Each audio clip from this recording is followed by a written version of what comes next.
Well, this was a very long show. It turned out ran about 6 hours, including the pre-show.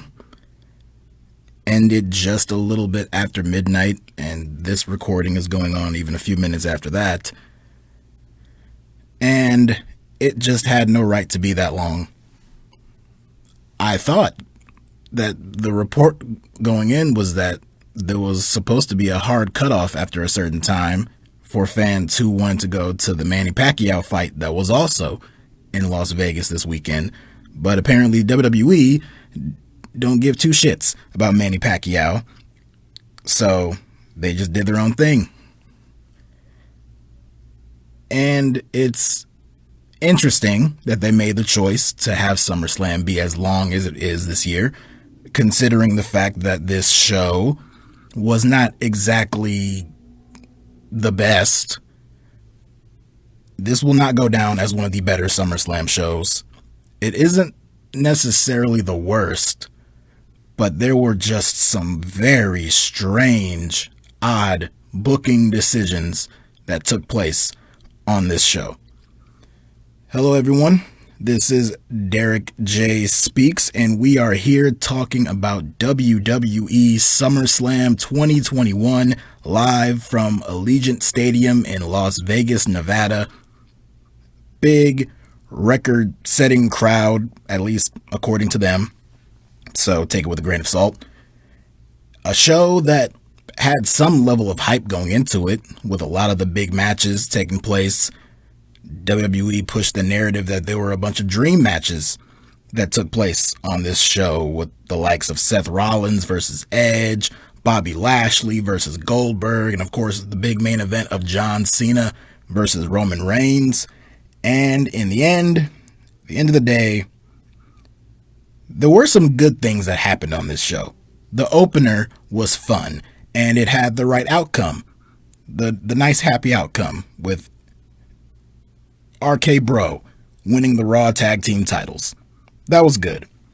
There was a really good triple threat match for the Raw Women's Championship. It resulted in a new champion, which we'll get into, but the match itself was really good. Edge and Seth Rollins had, in my opinion, the best match of the entire night. I thought a little steps behind them, Damian Priest and Sheamus for the United States Championship. They put on a pretty good match. And that main event, for what it was, I thought it was really good. Goldberg and Bobby Lashley was not as bad as I thought it was going to be. Although that finish, I don't like where this is headed, and we'll get into that. And of course, the big cliffhanger ending. We have the return of Brock Lesnar, who is looking as jacked as ever, has a ponytail, has a big bushy beard, looking like a complete badass, looking to kick some ass when he came out there at the end of the show. And we have the return of the man, Becky Lynch. She is back. She's back full time, I assume. And she's already a champion again. So depending on how you feel about Becky, that's good. But the way in which she won that championship and the entire way that situation was handled, I guess we can get into that. That was very poor. So we'll cover all of that in this review of SummerSlam. If you like what you see, if you like what you hear, go ahead and click that like button. Click subscribe to the channel, DerekJ407, and of course follow me on Twitter for any other wrestling thoughts I have and any other thoughts I have about the world in general, movies, TV, music, whatever I want to talk about. Follow me at DerekJ Speaks. It's just a lower condensed word version of what I'm speaking here in this video. But thank you all for joining me for your SummerSlam coverage. So let's get right into it with the kickoff show. We saw Big E defeating bum-ass Baron Corbin, as Pat McAfee so eloquently puts it. Of course, the story going in was that Baron Corbin stole Big E's briefcase because he's down on his luck, and stealing the Money in the Bank briefcase is the best thing that can happen for Baron Corbin. But he could not escape with it tonight. He got beat by Big E with the big ending, and Big E retrieved and recovered his property, and Baron Corbin still wastes away, broke and depressed. Honestly, what they're doing with Baron Corbin is some of the most entertaining stuff that's going on right now on the main roster. So I don't know what the next step is after this, but I like what they're doing with him so far. The show proper opened with the Raw Tag Team Championships on the line. AJ Styles and Omos defending against RK Bro, that being Riddle and Randy Orton. This all came together in recent weeks with the reuniting of Randy Orton and Riddle as these not reluctant tag team partners, but like the opposites attract type of partnership between the two of them. And it's worked so far. It's gotten super over with the fans. The fans love it. And I've enjoyed it very much. And you knew the end result would eventually come to them teaming up and taking on AJ Styles and Omos for those tag team titles. And that's what led us here. So we get this match. Of course, RK Bro is super over. AJ Styles has his big fans too. And Omos made his presence felt throughout the match. We see Randy Orton setting up for an RKO against AJ, pounding the mat, getting ready to strike, when from the outside, Omos pulls AJ outside to save him from his impending doom. Riddle comes around the corner, tries to dive on Omos, but Omos catches him in midair and chokeslams him right on the ring apron. AJ gets back in the ring. He and Randy go back and forth at it again. Riddle shoves Omos into the steel post. AJ takes out Riddle, gets back in the ring, goes up for the phenomenal forearm on Randy Orton, but Randy dodges it. AJ tries to get the roll up, grabbing the tights, but Orton slips out, hits him with a straight, clean RKO, and gets the win. RK Bro are your new Raw Tag Team Champions. It's the outcome most people expected, but it was the right outcome because there is still plenty more comedy to be done with these two as a pairing, and I'm entertained by them. I thought this match was fun. It was pretty short, but it was a fun little hot opener for this show. The crowd loved it, and it was honestly one of the best things that happened on the show. So not really much in the way of negativity that I have towards this match. The same sentiment cannot be said about the next match, which is Alexa Bliss versus Eva Marie. This story with Eva and Dewdrop against Alexa and Lily the Doll that's been playing out on Raw in recent weeks. I don't watch Raw live. I don't watch it as a full television show that airs. So my attention to this feud has been lacking. But it's been enough to know that it's not all that good. So we get this match that has no business taking place on this show, and I might even come back to this match as an example of why certain other things they did later on in the show should have been redone and done better. And this is a good example of wasting time. It was short. It was very short, which was for the better, but it should have been even shorter, if we're being honest. Eva Marie went up to the corner where Lily the Doll was sitting there, and she picked up the doll. She slapped the doll. The fans booed. So the fans care about Lily. The fans here in Vegas do. She brings Lily over to the ring face to face with Alexa, and she slaps Alexa with the doll. I guess that doesn't count as using an outside weapon, so whatever. But Alexa gets fired up. She goes up top, goes for a twisted bliss, but it misses, and Eva tries to pin her. Multiple cover attempts, but all kicks out. And Alexa does something, but I missed the finish. I did not see what the finish of this match was, and honestly, I didn't go back to rewatch it. I assumed she hit Sister Abigail or something like that, but whatever it was, Alexa Bliss got the win. After the match, Alexa leaves. Dewdrop gets on the mic, announces to the world that the loser of this match is Eva Marie, And to add insult to injury, she puts on Eva Marie's robe. So eventually we're going to see Doudrop break away from Eva Marie, hopefully get her name back of Piper Niven, and that'll be at some point in the future. But until then, we got this. Cut to a backstage segment with Mario Lopez. Yes, AC Slater from Saved by the Bell, a big WWE fan who took the time to mention how big of a WWE fan he is by even going as far as to say he's been a fan since the WWF days. He literally said WWF, and he was rocking a Heart Foundation t-shirt too, so that was pretty cool. He was interviewing RK Bro. I think Riddle mentioned that he has a surprise for Randy Orton on Raw tomorrow night, but I was just shocked at the WWF mention by Mario Lopez. And this was not the last time that we had a very random saying from a celebrity backstage interviewer. I'll get to that later on. Up next, for the United States Championship, Sheamus defending against Damian Priest. Going into this match, I thought that this would be the first of many matches.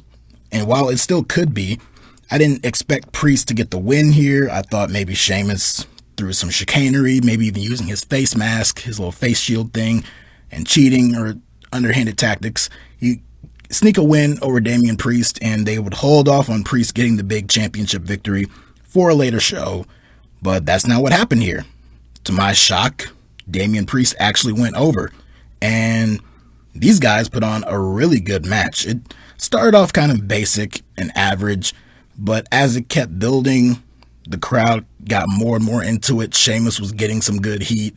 Damian Priest was getting a lot of cheers and getting the fans behind him. A lot of the moves they were busting out, some of the near falls, and they won this crowd over, and honestly, they won me over as well. I really enjoyed this match. Early on, there was a really scary moment, though, where Damian Priest hit a flip dive over the top rope onto Sheamus on the outside, but in doing so, he landed on his back, and he kind of bounced, and he was kind of favoring the back for the next few minutes in the match. I assume that was part of it, but Damian Priest, legit, has had problems with a back injury in the past, so seeing that looked very, very scary, but it wasn't too much to affect his performance later on in the match. Down the stretch, Sheamus gets Priest locked in a heel hook, and Priest, he is screaming in agony, he's in pain, but he eventually fires himself up, and he rips the face mask off of Sheamus, tosses it. He gets Sheamus up, bounces him face first off the top turnbuckle, gets him with a high kick, and hits the Reckoning for the win. Damian Priest is your new United States champion. Like I said, I have no real negative thoughts about this match. It was not it was one of the better matches, but it was probably, I would put it maybe third, maybe fourth behind the main event. But when I look at the positives of this show, I would put this match in the positive category personally. So good for Priest. He has a huge upside. I expect this guy, if booked correctly, to be a major player on the roster going forward in the future. So good win for him. Up next was the SmackDown Tag Team Championship match. Jimmy and Jay, the Usos, defending against the father and son duo of Dominic and Rey Mysterio. Early on, we saw Dominic hit Three Amigos. I believe he hit it on Jay. Maybe it was Jimmy. But that was cool. Him paying homage to Eddie Guerrero, his real father. They kind of went through what you expect from Rey Mysterio and Dominic against the Usos. They had a match on the pre-show at the last pay-per-view. They've had a bunch of singles matches against each other back and forth on SmackDown in recent weeks, so you didn't get anything overly new. The story going into it was the kind of miscommunication between Dominic and Rey Mysterio. Rey kind of pushing on his son to be focused and, not make these mistakes. That really didn't play a huge factor into this match specifically, but I guess you could kind of point to that. Maybe I kind of might be playing a little fast and loose with that, but in the end, Rey Mysterio hits a 619 on Jimmy Uso. Jey Uso is on the outside. Rey is on the apron. Gives Jey a kick to the face. Takes him down. Rey goes up for the frog splash. Comes down. Knees right to the ribs. Both Usos get back in the ring. Rey is on his knees in the middle of the ring. Gets hit with stereo super kicks from both Usos. And I believe it was Jey who goes up top. Comes down with an Uso splash onto Rey Mysterio's back and gets the win. The Usos retain their tag team titles. The finish was never in any doubt. This was a good match. Just wasn't anything unfamiliar than what we've seen from these two teams up to this point. And it wasn't anything overly special. So, good match. Just, nothing more than good. So by this point in the show, it's good. Maybe even okay, but it's nothing really special. This doesn't feel like SummerSlam. SummerSlam is supposed to be positioned as one of the big events of the year. It's the biggest party of the summer, or whatever they want to call it. And up to this point, it just kind of felt like a long episode of Raw, maybe even SmackDown. It didn't have a big feel to it. The stadium looked great, Sucks there was no pyro, but apparently Allegiant Stadium banned the use of pyro for whatever reason. But up to this point, it was okay, and it kind of was moving along a little quickly. Then we had a backstage segment with Tiffany Haddish, who was interviewing Damian Priest, the new United States champion, or as Tiffany Haddish called him, the first-time national champion. So, congratulations to Damian Priest. He is a double champion. He is not only the United States champion, but apparently he is the first ever national champion in WWE. So congratulations to Damian Priest on his second title win on this show. Up next, we had a segment with Rick Boogs and Nakamura just rocking out. Didn't really accomplish anything. Was more of a time filler, time waster, which is another point to make as we get to this next, you want to call it a match, segment, whatever you want to call it. It's what's coming up next, and it's Bianca Belair and Sasha Banks for the SmackDown Women's Championship. Sasha Banks appeared on SmackDown a few weeks ago in that contract signing segment with Bianca, and the very next day, her and Bianca were pulled from a live event. I believe they were pulled from another live event the day after, and Sasha did not show up on TV, the go-home show, the previous episode of SmackDown, and there were many rumors floating around all week that Sasha would not be able to compete, that this match would be canceled and called off, but they kind of seemed like just rumors. Today, earlier in the day, those rumors gained a little more traction as some reputable sources, I believe WrestleVotes was one source, and there might have been another one, they kind of were pushing the story that Sasha Banks is not cleared to, or at least is not scheduled to go on and wrestle on this show. She was not going to compete at SummerSlam. Despite this, WWE still pushed that this match, they still promoted this match on SmackDown the previous night. They were promoting it all day, and they even get to this show. They promote the fact that the match is about to come up next. They put the graphic up. They play the match promo for it. They have Bianca make her entrance down to the ring, and they hype up the fact that we're about to get this SmackDown Women's Championship match between Bianca Belair and Sasha Banks. Only once Bianca is in the ring, they make the announcement that she's there. You have Greg Hamilton say that Sasha Banks will not be able to compete. And instead, Bianca is going to defend her championship against Carmella. The same Carmella who Bianca has defended that championship against multiple times and has beaten decisively every single time. So she comes out here, and Bianca is, of course, supposed to look all pissed off and all upset, and the commentators are supposed to be all upset to, I guess try to soften the blow or whatever. Bianca cuts a promo talking about how eventually her and Sasha are going to compete, but instead, right now, she'll take out Carmella. And of course, the fans are getting pissed off. I'm holding back my anger because it just did not seem like this was going to be the match. They sent Carmella out there, and it did not seem like this was about to go down the way they were hyping it up as. I did not expect Sasha to come out, but I did not expect Carmella to be the final opponent, and that rang true. As right before the bell was going to ring, out comes the man, Becky Lynch. Theme music plays, the fans in Allegiant Stadium go crazy for this woman, the man, the mom. She is back, looked very happy to be back in the ring. She comes out, again, huge ovation for her. She immediately beats down Carmella, which is like, why? What did Carmella do?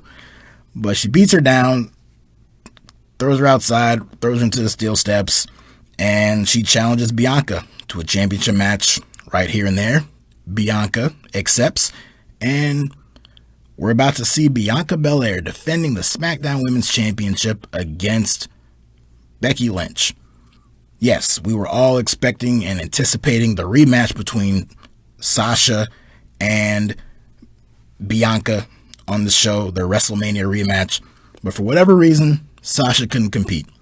And up to that point, the only thing I was angry about and annoyed with was the fact that they promoted the fact that Sasha was going to compete on this show, and she did not. They false advertised this match between Sasha Banks and Bianca Belair all the way up until the start of the match, right before they even rang the bell during the entrances. That is abhorrent. That is awful. And I know they have cards subject to change. That is terrible. And what followed all this stuff with Becky coming back, I don't want anyone to lose sight of the fact that what they did handling the Sasha Banks situation was completely egregious and should not be excused under any circumstances. But I digress, because we got to get into this part. So the bell rings. The two women shake hands. Becky shakes Bianca's hand, but pulls her in for a punch and then hits the manhandle slam, which looked weak. But she gets the win. Becky Lynch pins Bianca Belair with the manhandle slam in a match that lasted 26 seconds. And just like that, Becky Lynch is the new SmackDown Women's Champion.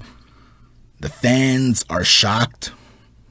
They popped big for it because it was a title change and it was a very quick one. They were shocked. They were thrown off guard. It reminded me of when Sheamus won the World Heavyweight Championship from Daniel Bryan in 12 seconds, 11 seconds at WrestleMania 32. Or, WrestleMania 28. I don't know where I got WrestleMania 32. I apologize. But yeah, it reminded me of that. And so Becky, she's holding up the championship, celebrating. The fans are going crazy for her. But apparently, there were a very large vocal amount of fans in the building who were very upset. Those same fans on Twitter and online were also very upset. And I gotta be honest, I'm kind of in that same boat as being very upset with how they did this. Okay, so you do this, and you have to know that this is going to piss off your fans. And what I don't get is that why would you want to when you so easily did not have to? There was no reason to do this. Sasha can't go. And for some unforsaken reason, you don't announce that in advance, like a day in advance or days in advance, because there's no way they didn't know that Sasha was not going to compete on this show. They knew that, and they refused to say anything about it and let it all the way get up to ring before the bell even rang, before they even said anything about it. It made it a part of the story instead of just being mature and being upfront and honest about it. So that's bad even by itself. But if you can try to put that on the side, they do the bait and switch here with Carmella, try to psych the fans out. Ha ha. Here's a real thing with Becky Lynch. And you put in front of these people the idea of a Becky Lynch, Bianca Belair match. Becky Lynch, this beloved figure by many fans. Bianca Belair, she's on the rise, up and coming, in the middle of this championship reign that really isn't all that exciting, but I mean, she's doing the best that she can with what she's given. And then you do this. In 26 seconds, Becky just beats her.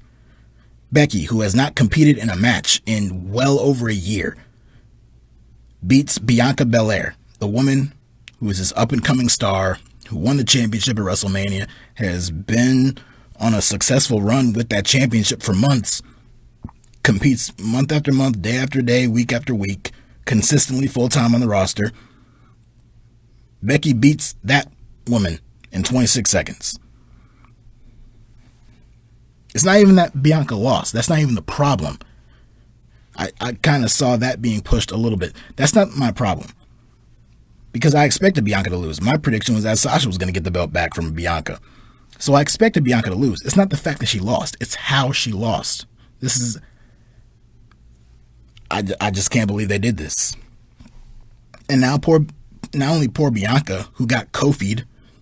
You saw what happened to Kofi Kingston when he lost the championship to Brock Lesnar. She not only got Kofi'd, and so poor Bianca, but poor Becky. Because now a lot of this anger and vitriol from the fans is going to get taken out on her, when she had absolutely nothing to do with it.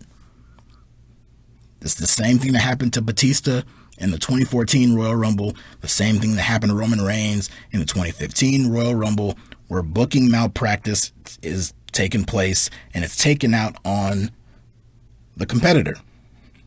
Now, is Becky going to be showered with boos on SmackDown this week? I doubt it. I doubt there's going to be any significant amount of heat on her from the fans, but I do think there'll be some. There already was. And you can't really blame the fans. You can't blame Becky. I'm not going to blame her, because it's not like she came in and said that she wanted to do this. But I just don't understand the mindset behind making this decision. And I'm sure this is going to lead to something, whether that's, a full-on program between these two women, if it's going to turn Bianca heel, maybe even might turn Becky heel, which I doubt. Between the two, I think it's more likely that Bianca might turn, especially if Sasha's going to be off TV for a while. I don't even know why she wasn't competing. So thoughts go out to Sasha with whatever kept her from competing tonight. Hope everything was fine with her and that she can come back in no time. But with Sasha's absence and there being no depth whatsoever to the SmackDown Women's division, you're going to need a top heel to go up against Becky. And if you want to turn Bianca can play that heel role very well. She did in NXT. So I'm positive this is going to go somewhere. But you didn't have to do what you did here to get to that point. You especially did not have to do that to someone like Bianca Belair. So I don't understand that at all. I don't agree with that decision. But whatever. It's done. And following this, they had the nerve to show a promo for the next Saudi Arabia show. So Crown Jewel coming back to Saudi Arabia this October. LOL. And they followed that with the Drew McIntyre Jinder Mahal match, where Veer and Shanky were banned from ringside. Who cared? Drew, by the grace of God, this man is still getting cheered, so good for him. I don't know how, with how this feud has gone, how Drew McIntyre is still getting very positive reactions from the crowd, but he still is, so good for him. The match was over pretty quickly. Claymore kick, Drew wins, as if there was any doubt. After the match, Veer and Shanky came back in. They were threatening to go after Drew, but then Drew got his sword, which is like the main crux of this feud. He started swinging it at them, and they ran away. Who cares? Up next, the Raw Women's Championship match, triple threat match. Nikki ASH defending her Raw Women's Championship against Rhea Ripley and Charlotte Flair. Despite not really caring about this feud and not really being overly enthusiastic for any of these three women, Charlotte, not really. Rhea, not really. Nikki, the whole character, I know it was her idea. I know she's very proud of it and happy about it. I just don't really care. I don't really like it all that much. I mean, good for her getting her idea out there and getting it over. She was somewhat popular here. She was not the most popular person by the end of this match. That went to someone else. But, she's doing what she can with it. But going in, I didn't really care about any of the people in this match. which made me not really care for the match itself. But kudos to all three of these women. They went out there and put on a very good match from the very beginning all the way to the end. It was very hot action, very high, fast-paced action from all three women. Of course, the highlight, the MVP of this match was most definitely Charlotte Flair. She was on her A game in this match. A lot can be said about Charlotte, a lot negative, but she knows how to deliver when given the spotlight in these big time matches, and she came through. And for that, I don't necessarily mind all that much that she was the one who came out of this match as the victor. We see Rhea Ripley go for the Riptide on Nikki, but it got countered into a DDT. So Rhea's out. Now it's down to Nikki and Charlotte. Nikki goes up top, tries to hit a crossbody, but misses. Charlotte locks her in the figure eight, cinches it in real tight, and Nikki is forced to tap out. And Charlotte Flair is once again the Raw Women's Champion. LOL.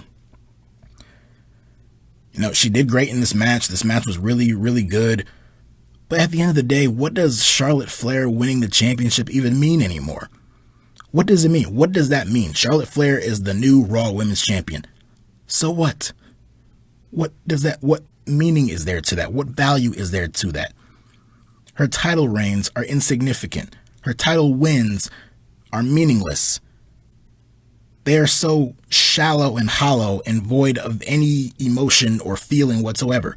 All they are just other tally marks to notch up her resume of how many championships she's won until she eventually beats and surpasses her dad's 16-time championship reign.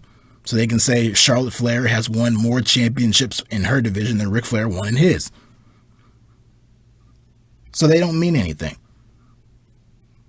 But good for Charlotte. She won the championship back, and this was one of the better matches of the show. This was probably my second favorite match of the entire show, so good for them. Up next, my favorite match of the entire show, Edge versus Seth Rollins. I thought this was a fantastic match. I thought it started out slow, but it built up very nicely, and it crescendoed to a very nice finish, a very refreshingly catching me off guard type finish, because I did not expect this match to end the way it did, but I liked it. And I thought everything that led up to that was very good. Edge talked about, leading into this match, going to a dark side of himself, and I guess that meant the Brood. There was a bloodbath on Seth Rollins the previous night on SmackDown, and Edge kept the Brood stuff going. He came out with the Brood music, which got a big pop from the crowd, rose up from the flames, came out, got the sunglasses on, got the shades, gets in the ring, or gets in the apron, the aisleway. Can't talk now. I'm still shaking up over that Becky Lynch stuff. And then, of course, his regular theme music plays. He comes out, really cool entrance. So get to the match. Of course, the big story of this match is that Seth Rollins just needs to hit that curb stomp once, and Edge and his neck are done for good. But before we get to that, Seth is working over Edge's neck basically throughout the entire first half of this match, or at least the first section of this match. Very long, drawn out. Edge, the tides turned in his favor when he and Seth Rollins were up top on the top rope, and Edge hit a huge spinning neck breaker. We see Seth go for the superplex into the Falcon Arrow, only good for a 2 count. Seth gets back up, goes for the stomp, but Edge moves out of the way. Edge tries to go after Rollins, but Rollins tries to turn into the pedigree, but Edge slips out of that and turns it into the Glam Slam, and paying homage to his wife, Beth Phoenix, was only good for a 2 count. Seth tries to hit the stomp on Edge on the ring apron, but Edge moves, shoves Rollins into the post, Rollins pretty groggy on the apron, and with Edge in the ring, he spears Rollins through the ropes off the apron onto the outside. So that was pretty cool. Gets him back in the ring, goes for the spear again. Rollins turns it into a kind of pedigree, kind of a half-ass pedigree, only good for a 2 count. Rollins goes up top, goes for the corkscrew moonsault, but Edge moves out of the way, hits a spear, but again, only good for a 2 count. Rollins gets back up.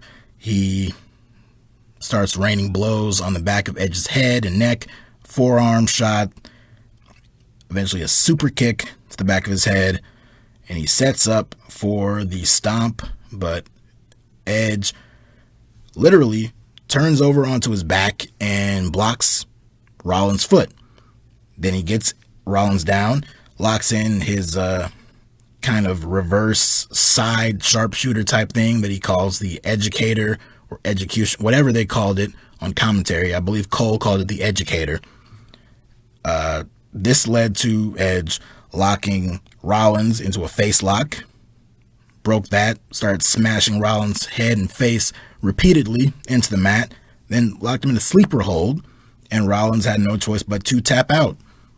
So Edge said going in that he was going to humble Rollins, and that's exactly what happened. So I thought that was a very clever finish to have, and I thought these two had a very, very good match here.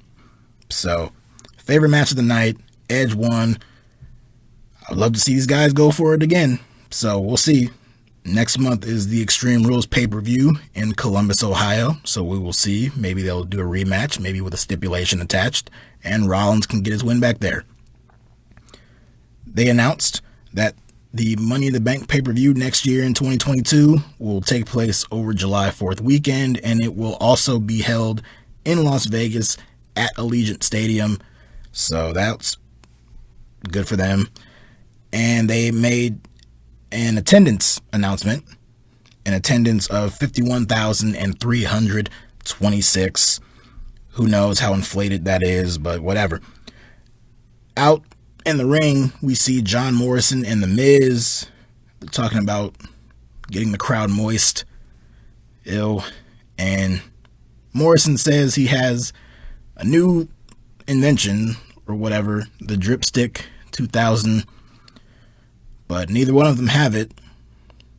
So someone stole it, and out comes Xavier Woods rocking some Razor Ramon cosplay, even does a whole survey for the crowd, asks them if he should hose down Miz and Morrison, which he does.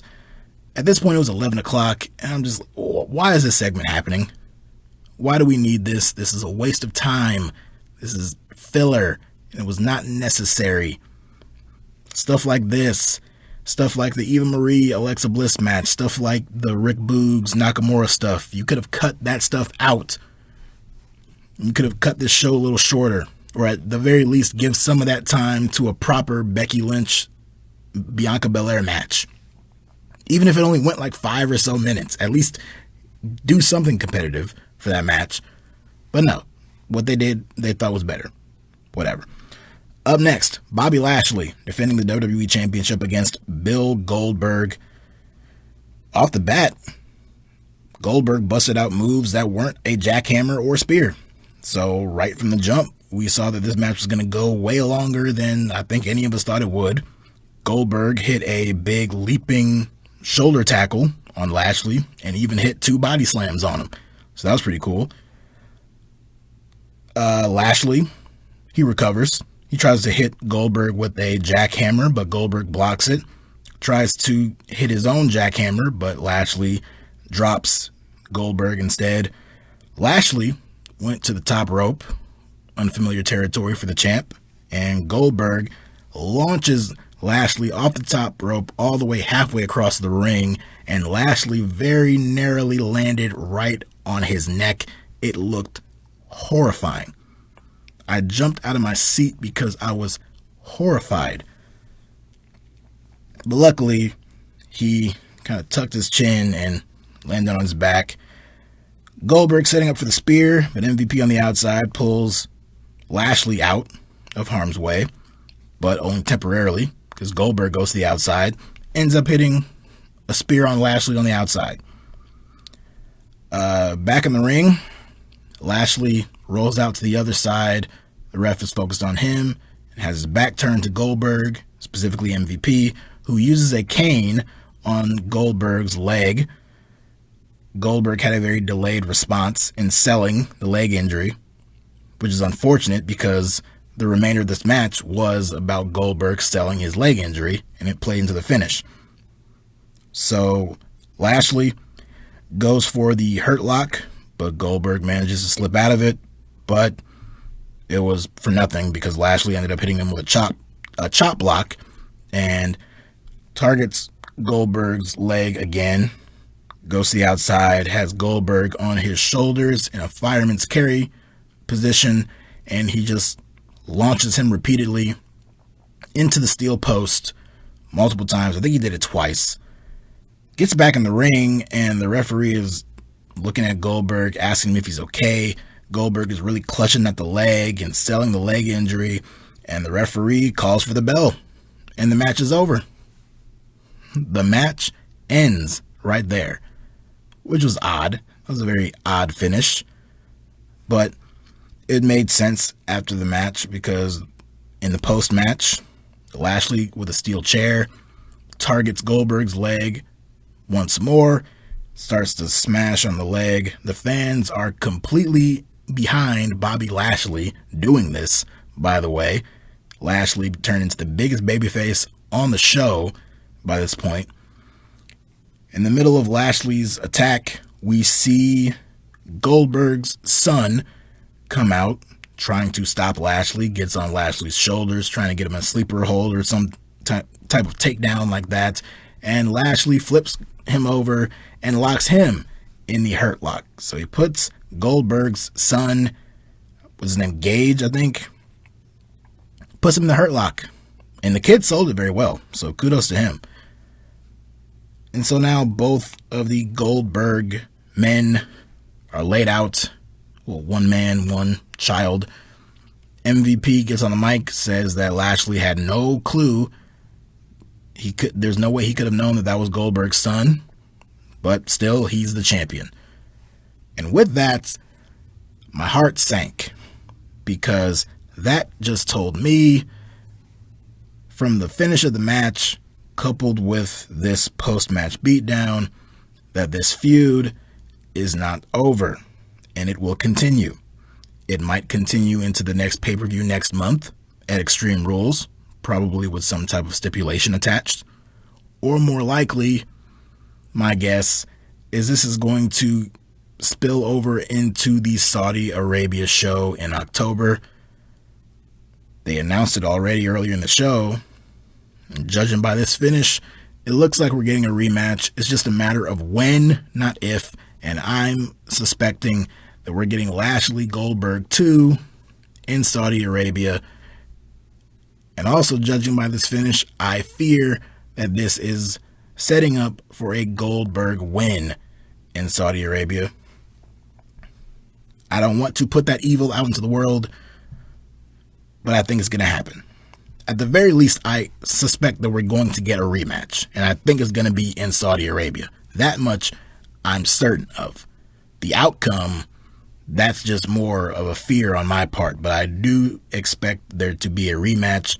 It could be at Extreme Rules, but I do expect there to be a rematch, and I expect it to be in Saudi Arabia. That is my prediction right now, and I had no interest in seeing this first match. What makes you think I have an interest in seeing a rematch? But, I mean, the match was not as bad as I thought it was going to be. It also wasn't as short as I thought it was going to be. So I guess that's, I don't know. I guess that's good. But I don't want to see it again. But judging by that finish and judging by that post-match angle, it looks like we're getting a rematch between Bobby Lashley and Bill Goldberg.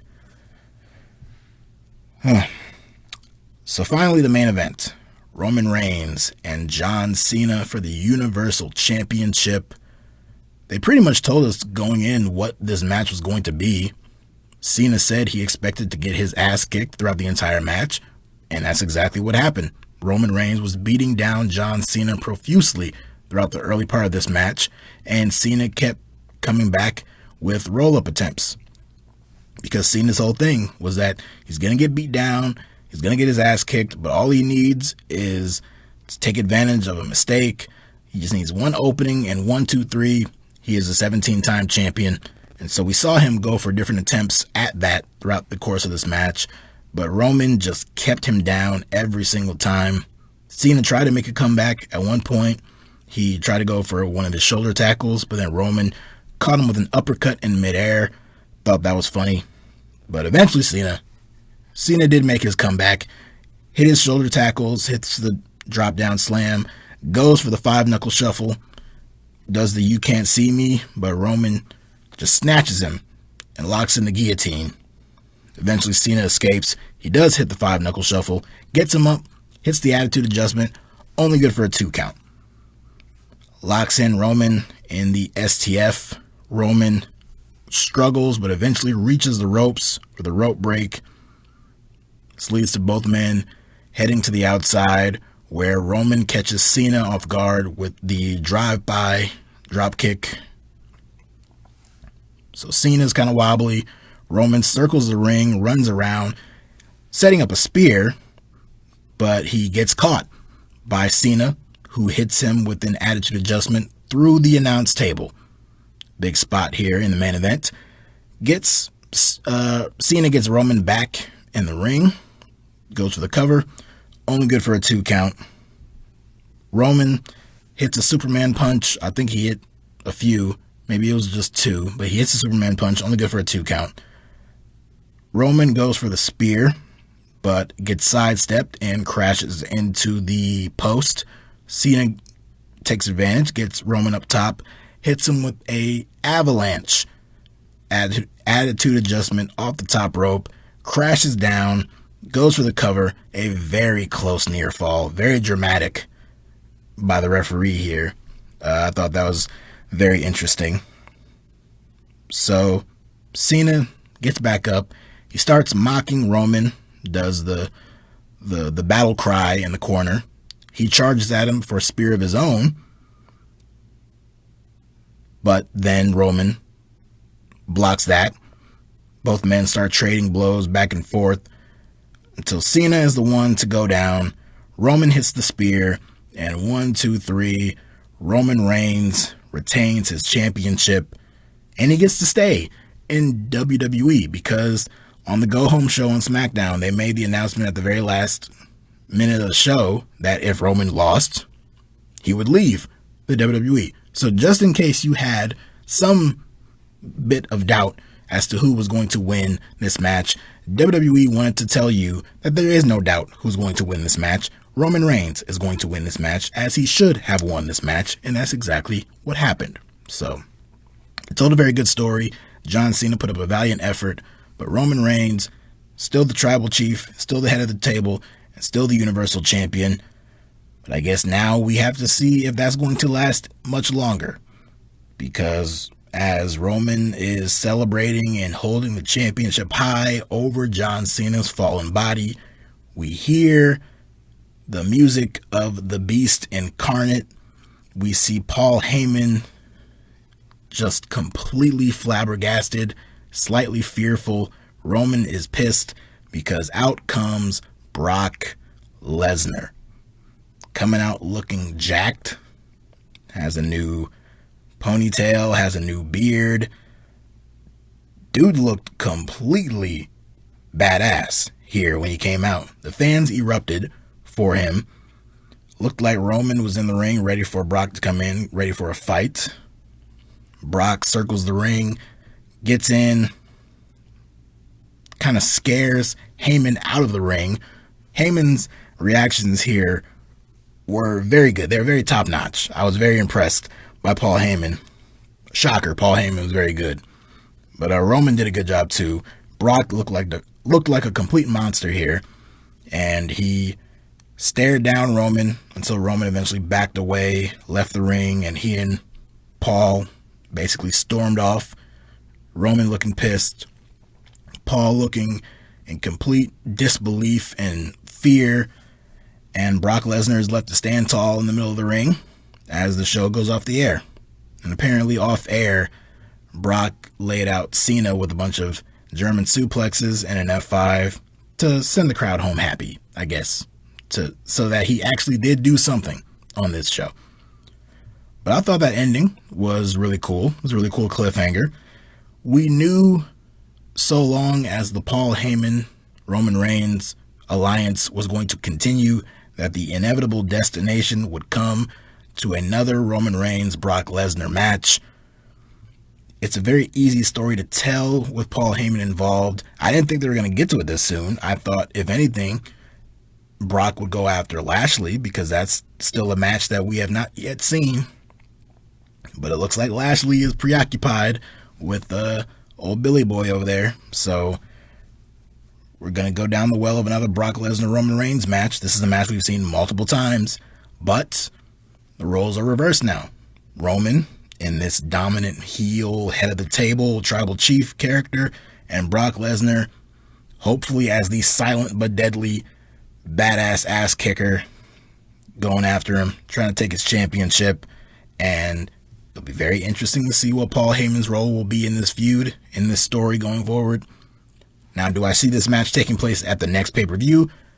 I do not, because there's still unfinished business between Roman Reigns and Finn Balor.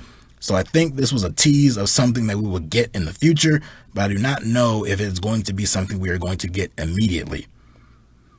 If it is, and I'm wrong, hey, it is what it is. But I think there is unfinished business between Finn Balor and Roman Reigns, and I think it's going to lead to a championship match between the two of them. You know what? I think we're going to get Roman and Finn Balor at Extreme Rules, and we're going to get Roman and Brock Lesnar at Saudi Arabia. That's how I see it going down. So right now I'm calling it your two big main events for the Saudi Arabia Crown Jewel show in October. Bobby Lashley and Goldberg in a rematch, and Roman Reigns defending the championship against Brock Lesnar. So, makes sense to me. Is it what I want to see? Not necessarily, only because I don't really want to see these Saudi Arabia shows. I don't have any interest in another Bill Goldberg, Bobby Lashley match, but Roman and Brock Lesnar, with their roles being what they are now, I am intrigued by that. So, that should be interesting. But that's it for SummerSlam coverage here. Overall, I'd probably give this show a C grade. Maybe not even 7 out of 10, probably like a 6 out of 10, maybe 5 and 5.7 or something like that. Very thumbs in the middle, with a little bit leaning towards thumbs down. I did like a lot of stuff on this show. There were quite a few matches, quite a few good moments. The cliffhanger at the end with Brock returning, I like that stuff. But the stuff with Becky and Bianca and their handling of Sasha Banks and that whole thing, it did put a damper on this show, and it did kind of bring the show down after a certain point where other stuff just couldn't really follow it up. And a lot of the early undercard of this show, there were some good matches in there, but it just felt like an episode of Raw or SmackDown. It just did not feel like a special SummerSlam show. It wasn't until we got to like Edge and Rollins and the big main events, that's when it felt like a big time pay-per-view. And even with Brock Lesnar returning at the end, that's when it felt like a very special show. But up to that point, didn't really feel that way. So, gotta go thumbs barely in the middle on this one. Thank you once again for joining me here. We are not done yet this weekend. Tomorrow night we have NXT TakeOver 36, headlined by Samoa Joe and Karrion Kross for the NXT Championship. Looking forward to that one, despite the angrily confusing way they have booked Karrion Kross on Raw since being called up. I am looking forward to him defending the championship against Samoa Joe, even if the finish is in absolutely zero doubt. It should be a good match, and it should be a good show. So, till then, that is it for me. Once again, if you liked what you heard here, I know I went pretty long, but if you liked what you heard, if you stuck with it all the way to the end, go ahead and give the video a like, hit that like button, hit that subscribe button if you're not already subscribed to the channel, I have new reviews of wrestling shows every single month. So stay locked on the channel. Stay looking out for me. Follow me on Twitter at DerekJ Speaks, where I talk all this stuff basically every single week, every other day, whenever I feel like it. And that's about it for me. I am exhausted from this show. So thank you. Good night.